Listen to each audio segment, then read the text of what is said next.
Hi, I'm Anne-Marie Odell, and today we are going to discuss practical intuition.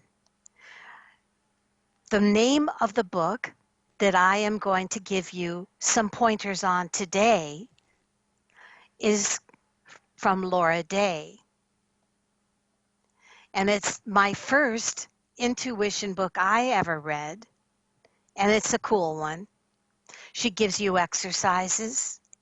She helps you to be able to find, not just to be a reader, but to make those decisions in your everyday life that help you just make awesome choices. So one of the things that I wanted to discuss today also is, what is the third eye? What are the 10 traits of empathic people? And what is neutrality? And why are all these things very important for you if you're going to learn to be more intuitive? Now, maybe you didn't come here to be intuitive. Maybe you wanted a psychic reading, and that is perfect. The number to call if you would like to have a reading, and I will keep track of the in Quick Room, is 602-666-6027. That's 602-666-6027. And you can also in-quick your questions, and you will get just as good of a reading. Now, if you would like to contact me, and I did receive a message just a few minutes ago how to contact me for a spiritual reading, for a psychic empathic reading by phone, you would go through my website, which is thecallingoflight.com. thecallingoflight.com. And you would go to services on the top bar, and it will give you a selection of half hour or 15 minutes, or you can even schedule an hour, which is 2 sessions, 2 half-hour sessions, one right after the other in 2 different increments of time. So that's where it stands on that. And today I thought that we could discuss, first of all, what are the 10 traits of empathic people? Well, the trademark of an empath is feeling and absorbing other people's emotions and or physical symptoms because of one's high sensitivity. Now, these people, which could be you, it is definitely me, all feel differently. Some sense through hearing, some sense through smell, some sense through just the body, the way it feels. But it will affect you wherever you go. It will affect you at work. You will walk into a room, everyone's crabby, everyone's feeling negative or sullen, and all of a sudden you find your entire mood changing. It will match the mood of the room, and it can be very, very frustrating.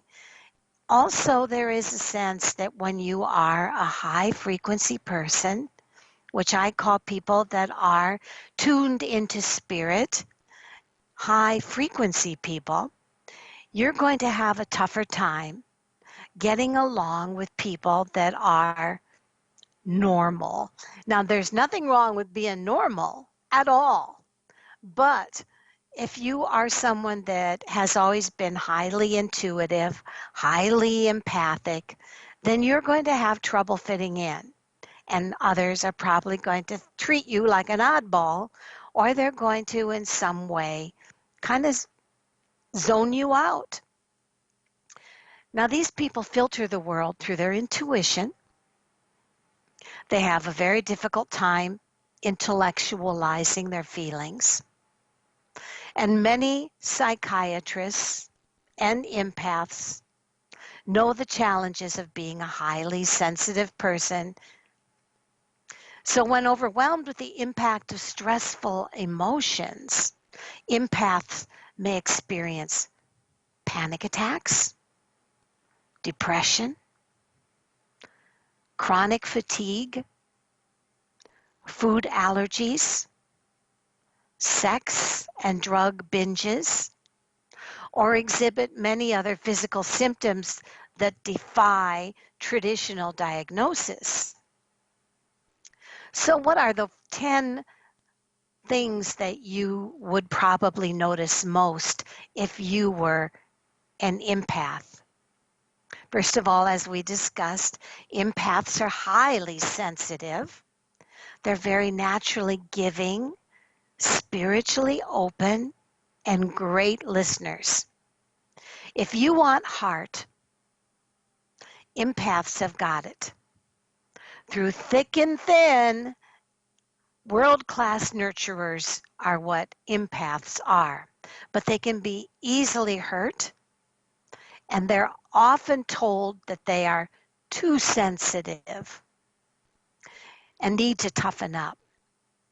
Well, you know, I'm one of those people. I am an empath, and one of the most difficult things I had to learn is that you can be an empath, you can be extremely sensitive, but in the process, you can also learn to take your bitch pill.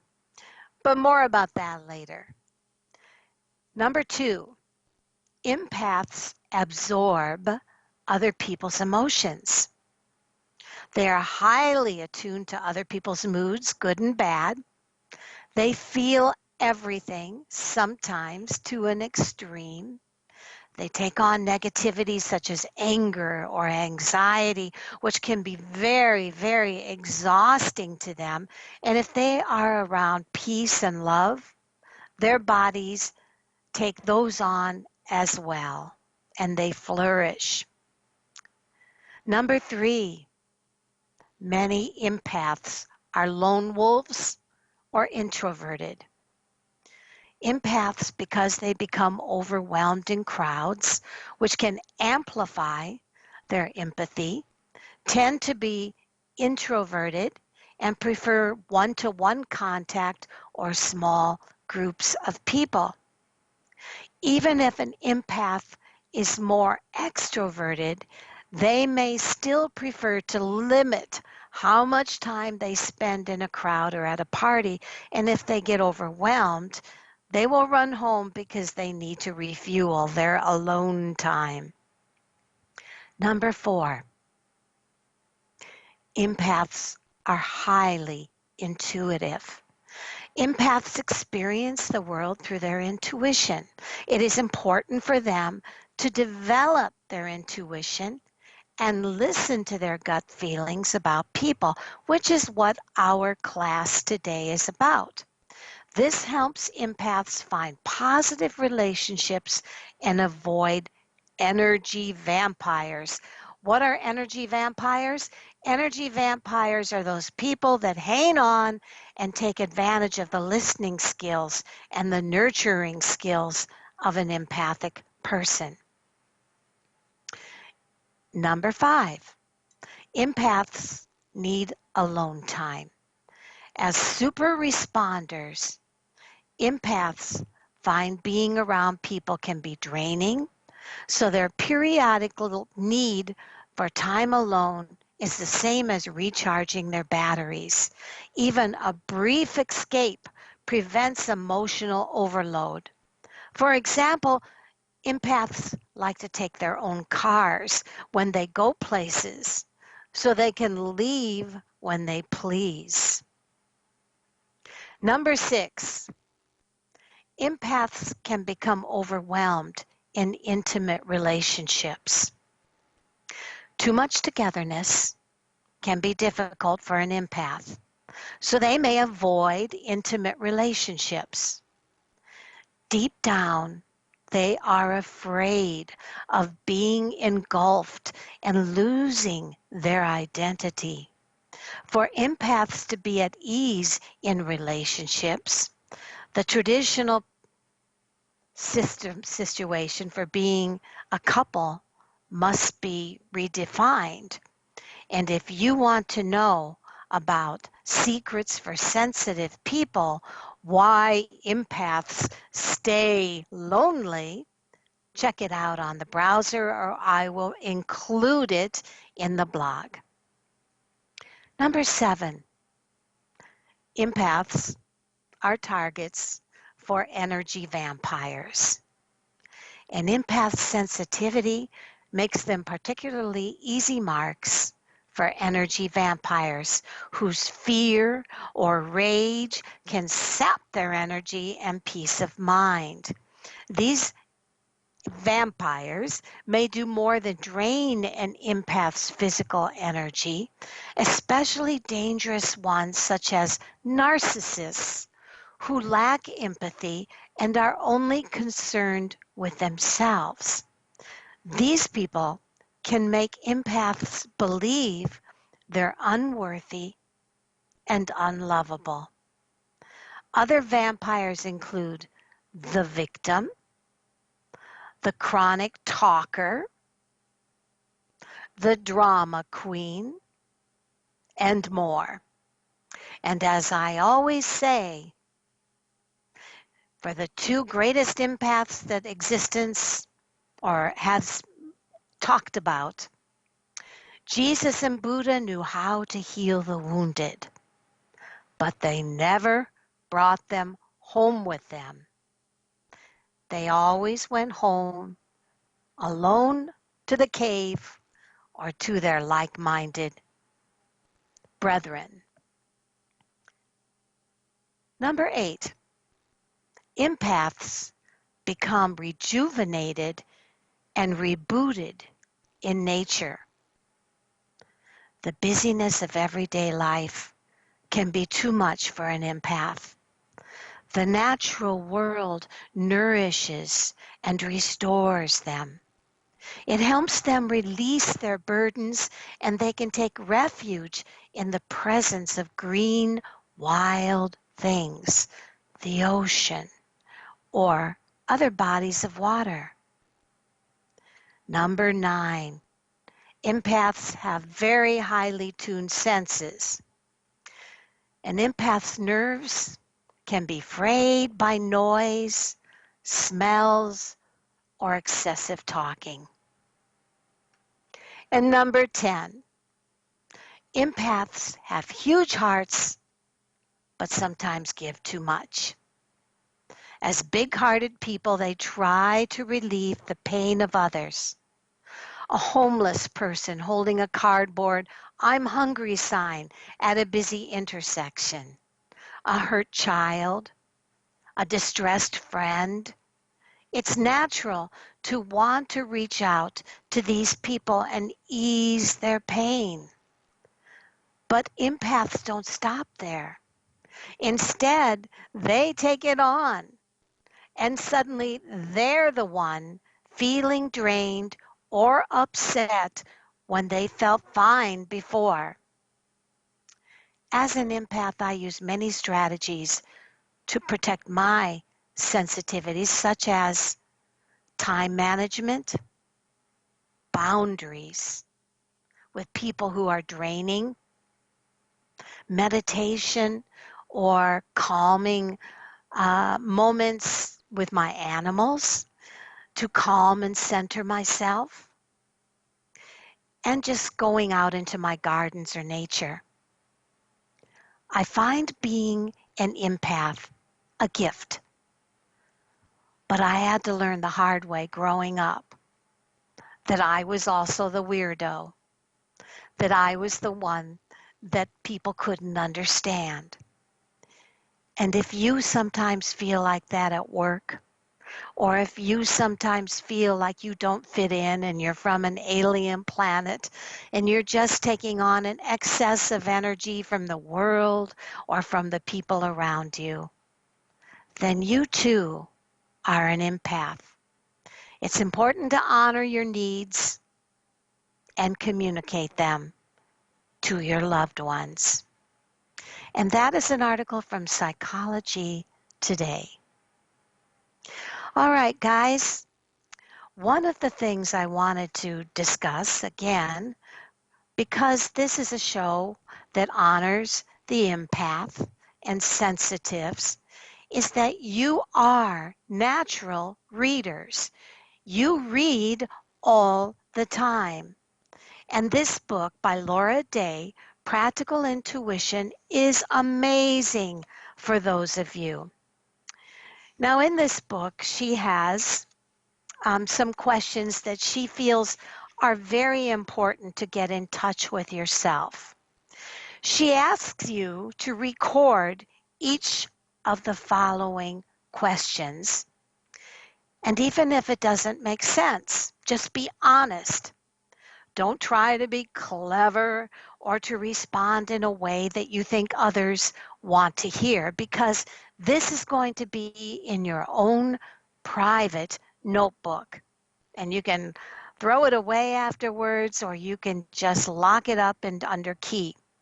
And all of these exercises call for very short responses. We're not looking at a book or a paragraph. We're just looking at short little answers. So again, if you have your voice record on your cell phone, turn it on now. Turn on your voice record on your cell phone now. Remember, answer these questions as quickly as you can. Okay, here goes. At this moment, what do you want? In this moment, what do you need? What is your greatest fear? What is your dearest wish? What do you need to be happy? In this moment, what is your ambition? In this moment, what is your greatest talent? In this moment, how are you your worst enemy?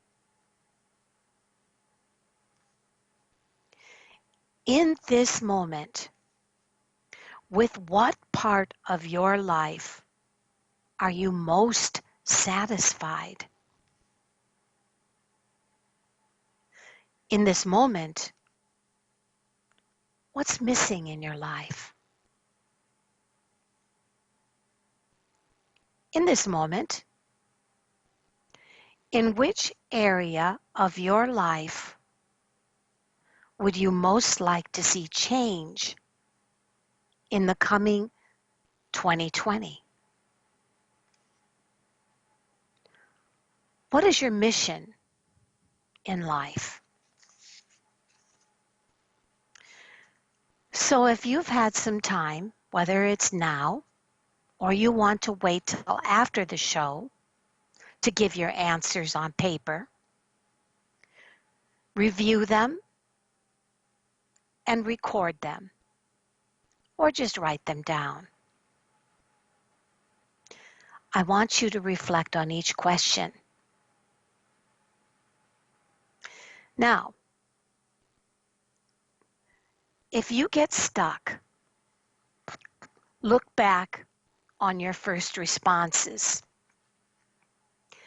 Understand that those were the responses that you said at first, okay? Now you're going to do this real quick again. What do you want? What do you need? What's your greatest fear? What is your dearest wish?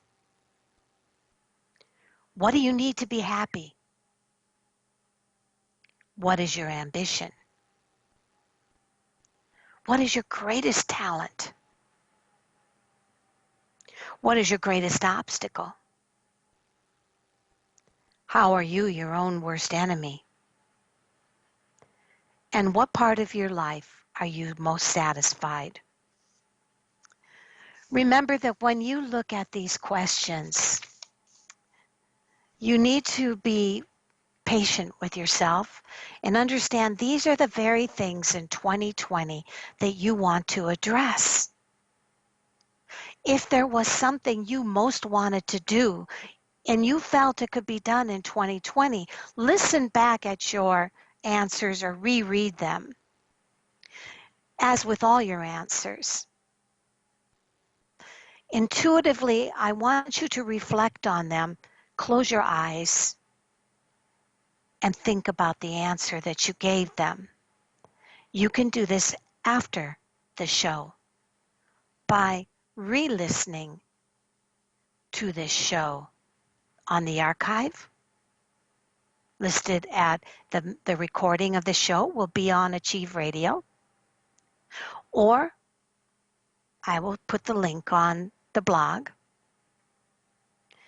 Now, one of the things also that we're looking at is why is it that as an intuitive, sensitive person that is constantly reading all the time, so many people get lost and dysfunctional when they should be nurturing their skills? And what is it about them that makes them so special? I'll tell you, it's your third eye. The third eye is your ability to see what might be for your personal potential in the very questions that I just gave you. Everyone has access to his or her third eye. For example, when you have a hunch and you act on it, you've used your third eye. Some would say your gut feeling, but that's only the beginning. Your third eye is a sense, one you can develop to be more and more refined and accurate to make better choices in your life. Just as I asked you those very important questions at the beginning of the show, and I asked you to either record them on your cell phone or to write them down, you are going to use your third eye to make a choice or to really intuitively focus on making practical, intuitive decisions for your life. The third eye is rooted in the pineal gland. While in this gland might be the focal point for the sixth sense, the third eye is actually much more than just training yourself to connect to that gland. The third eye is a natural part of every person. So one way to think of it is as a meta organ that consists of your mind and all of your senses working together as one large, powerful sensory organ. As a sense, your third eye can be used in many different ways. And realize that the more sensitive and the more in tune you are to the moods and to the feelings of a room, you can take that and turn that into a skill for reading or making valuable, important, successful choices for your life. Energy workers feel the energies around them, and to them consciously, without even realizing it, can manipulate that energy. And every time you have empathy, you are using your third eye to touch and feel the emotions of others. And many other examples exist for how people use the third eye. So when we look at reading other, or to the ability to look at, um, as we discussed in our last show, the Long Island medium says that she has always been extremely oversensitive. In fact, she felt crippled in her childhood, and it took her forever to figure out that she had a gift and talent. For myself, I was always the weirdo. I was always the one reading people around me and hearing those third eye whispers of the kids in the room. Um, some people would call it ADD, but what it is the lack of ability to concentrate because you are so lost in your third eye. You're so lost in your empathic skills, right? You cannot shut it off. It runs like a fan in the background that never turns off. As you get older, you learn how to turn that off by blocking or doing exercises that can help you to try to, what I call, um, neutralize. You when you neutralize, what you are doing is you're shutting off your analytical mind. You are not judging anymore. You are sort of in a trance. Now, readers that have used the ability to to neutralize or to shut off, and when I say shut off, what I mean is, um, it's more like you are just becoming calm within yourself. You're allowing yourself to just not become so sensitive that you become stupid. Okay? I'm not saying that sensitive people are stupid, but sometimes sensitive people become overwhelmed and make stupid decisions, as we all do. But the main thing that you need to do in neutrality is to calm down, relax. Now I'm going to do a little meditation here. For those that are looking to be able to just have a moment to try to bring the light within themselves, because what you are going to do is bring that light into your body so that you can find the ability to relax and calm down. You can do this at work. You can do this at home when you're feeling stressed out. So what I would like you to do, and I do want to say hello to Leopold, to Alyssa, to Lena, and to Patrick, and to Jan. I will get to your readings after I get through this one part of the show. Understanding that I want you to calm yourself down, close your eyes, and if you can, allow yourself to completely relax your facial muscles, your jaw, and the muscles around your eyes. And send that same beautiful relaxation all the way down to the toes and to your fingertips.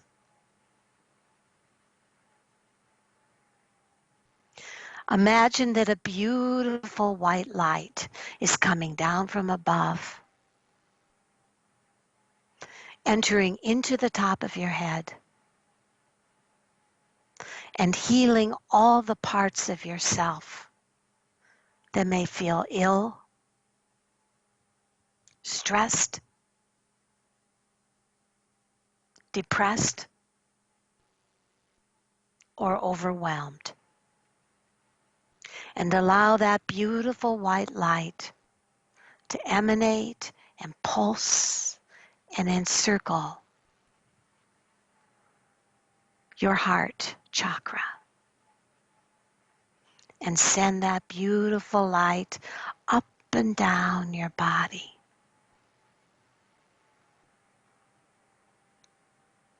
Now, if you will, please send that light one more time into your heart, calming your sensitivity, calming any ragged nerves. And you may want to allow yourself to just go into a peaceful neutrality.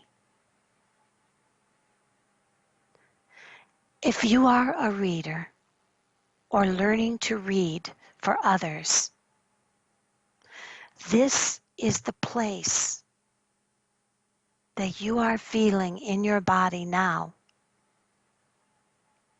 that you want to read from. In the same way that you will not allow yourself to judge yourself or to dwell on any of your emotions, you're just going to take this calm, peaceful neutrality, this white light,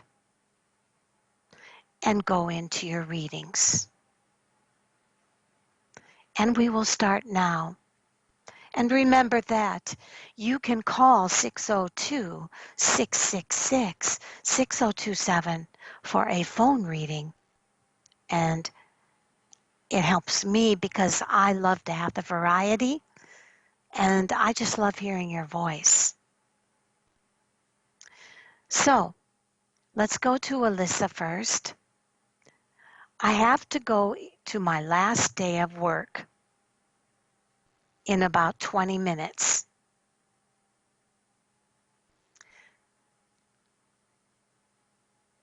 And what she is asking is,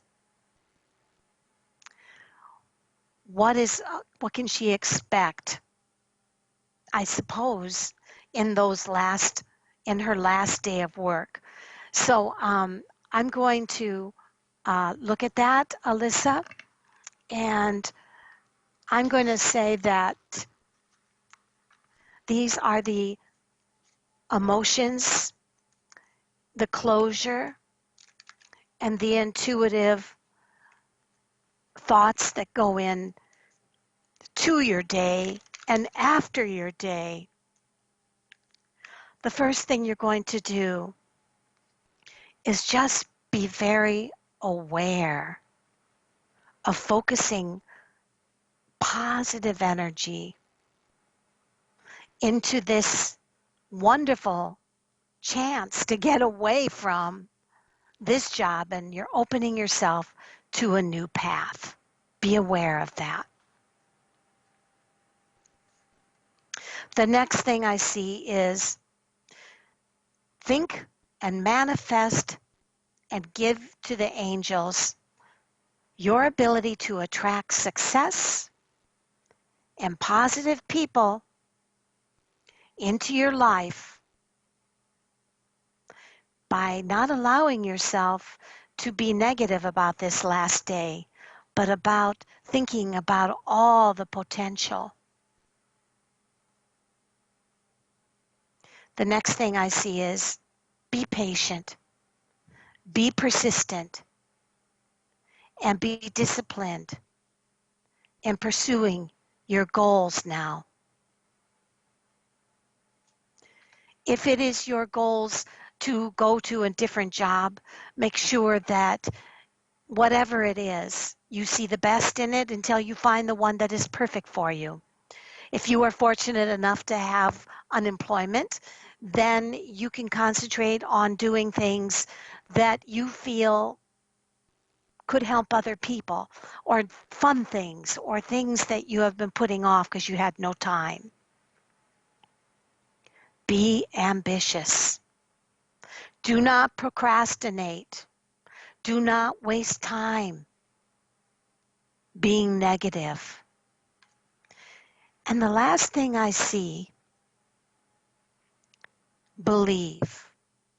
Believe that every investment you are going to make this year is going to give you tenfold back. With all of this positive energy and with the neutrality of zoning out any overwhelmment, sadness, or oversensitivity, you can help yourself to be a magnet to attract the best possible things into your life now. So congratulations. All right, we have Lena from Tennessee. Can I please have a general organic reading? Fun. I love it when people say organic readings because to me, that is exactly what intuition is. It's an organic skill. It is pure and it is, let me put it this way. I know there are people that take $1,000 classes with Dorian Virtue or with other masters in order to become more brilliantly intuitive. But I'll tell you what, you know what makes you brilliantly intuitive? Practice. Again, start out with this wonderful book by Practical Intuition by Laura Day. And you will find that there are all kinds of exercises in it to help you to focus, become, and use your sensitivity and your empathic skills to be amazing at making choices in your life or even to be a reader. Okay, here we go. Lena. Lena the first, and I'm going to say Lena, and I'm going to say it again, Lena. And I'm going to say it one more time, Lena. Okay, here's what comes up on your organic reading, Lena. Number 1. Have you been postponing or putting off having a new beginning in your life? Or is it that something that you started did not pan out the way that you wanted? Whichever it is, either stop procrastinating or move on from what did not work out and go in a new direction. This is a time of new beginnings, but even if the beginnings that you first started out with did not work out, there are no accidents. Your angels and guides always lead you to what is best for you. You just have to be patient. Second of all, it says, in the future, Lena, understand that I show you focusing extremely hard on a new goal. But please understand, you have to be patient with yourself. Nobody's perfect right away, Lena. And if you've got your whole heart and soul to the obsessive point that you're going to be perfect and everything's going to work great and you've got your rose-colored glasses on, you're setting yourself up for failure or sadness. So be patient with yourself. I feel you are going to go into a new adventure for yourself, but go with the flow, relax, and understand you're not in a race. I'm shown that you have a habit, Lena, of giving more than you're getting back in return. Understand that the most important thing you can do is try to break this pattern. Only give to those who give back to you. If you are not receiving back 50-50, then there is no reason why in any relationship or friendship or career that you should be knocking your brains out. Sometimes you have to give people a wake-up call. And in order to do this, you have to not always be so available and be willing to say no once in a while. I'm shown that there will be a spiritual connection with someone in your life who will not hurt you, who will be a wonderful friend or a wonderful, loving partner. I'm also shown, Lena, that at times you can be over critical, over judgmental.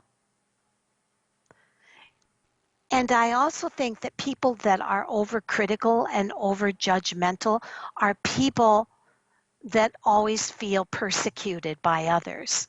They're always trying to cover up their fears by judging others.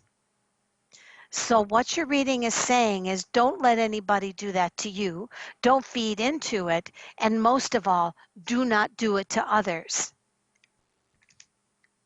Your reading shows, Lena, that one of the things you hate is when you've got everything perfect and you're suddenly feeling you're secure, and then something triggers things off and suddenly, whoa, whoa, whoa, whoa, you're back into trying to balance everything. Some people love that. Some people cannot be happy unless they have a challenge or they have something to work for to balance. But for you, it says that is not the case. You hate confusion. Your reading says that this is a great year for you, and look for in, I'm going to say, the year or the month of October, that you are going to be extremely happy in a home situation, either with somebody significant in your life or it's going to be a career move. But it shows one way or the other, Lena, you're happy, you're satisfied, and you're fully committed. I'm shown that you're sick and tired of being the one that has to do all the work in relationships. And what you most want is just to have someone that will do the work for you or help you to not have to be the person that does it all. And I believe that you will have that this year, Lena. I show, Lena, that this is the year of celebration. This is a lot of people holding cups and chalices of wine and celebration of wonderful things to come. So, Lena, I'm going to say, whatever you do, stop giving more than you're getting back. Stop investing so much of yourself into your goals that when they don't work out, you become completely exhausted and feel like the whole world has gone to hell. You just need to relax and go with the flow. Lena, I think you're going to be okay. I think there's by October 2020, there's a wonderful relationship dynamic going on in your life. And I feel that you have everything to look forward to. And that's what I see. That is your organic reading today. All right, we have Patrick. And Patrick says, hello, can I please have a general 3-month financial reading? Of course, Patrick. So I'm looking at Patrick and his financial reading. And Patrick and Patrick. And this is what comes up, Patrick.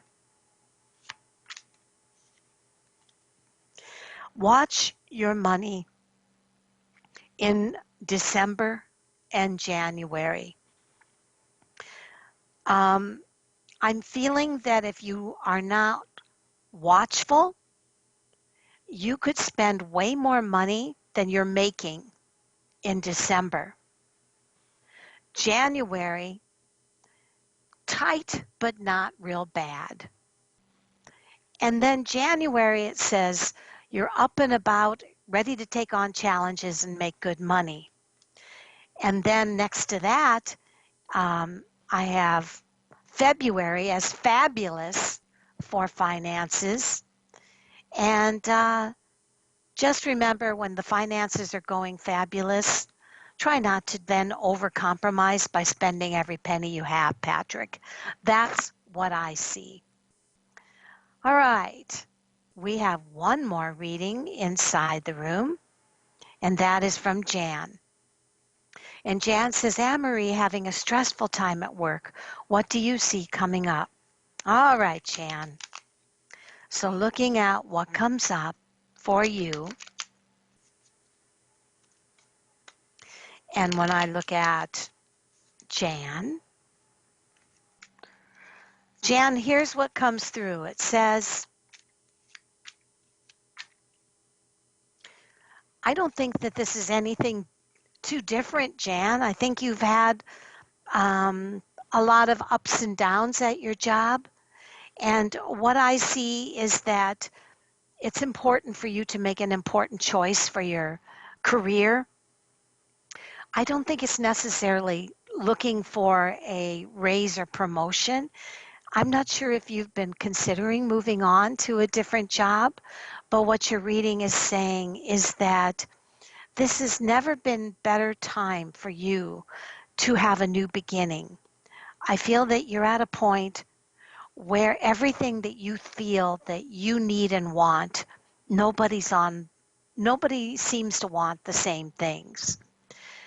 Increasingly, you're finding that the last few months have been very frustrating for you.